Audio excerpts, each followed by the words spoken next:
একটি নদীর ধারে থাকত এক কচ্ছপ।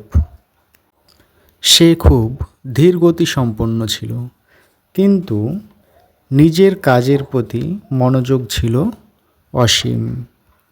অর্থাৎ নিজের কাজকে তিনি যথেষ্ট মনোযোগ দিয়ে করতেন। তার পাশে থাকত এক খরগোশ।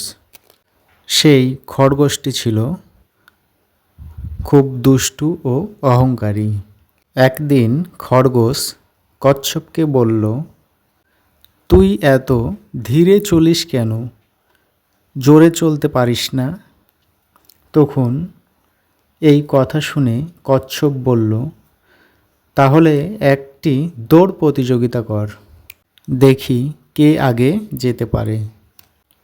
কচ্ছপের এই কথা শুনে সবাই হাসল এবং ভাবল খরগোশই জিতবে।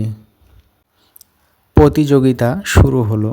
প্রতিযোগিতার দিন খরগোশ দৌড়ে অনেক দূর এগিয়ে গেল এবং ভাবল কচ্ছপ এখনো অনেক দূরে, এই সুযোগে আমি একটু ঘুমিয়ে নিই। এবং খরগোশ ঘুমিয়ে পড়ল।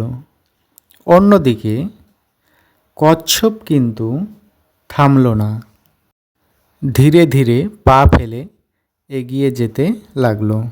অবশেষে খরগোশ ঘুমিয়েই থাকলো। এইদিকে কচ্ছপ গন্তব্যস্থলে পৌঁছে গেল এবং কচ্ছপ জিতে গেল।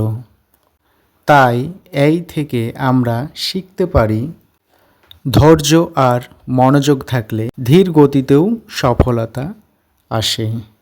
আমার এই গল্পগুলি আপনাদের ভালো লাগলে আমার চ্যানেলটিকে লাইক, শেয়ার, সাবস্ক্রাইব করতে ভুলবেন না।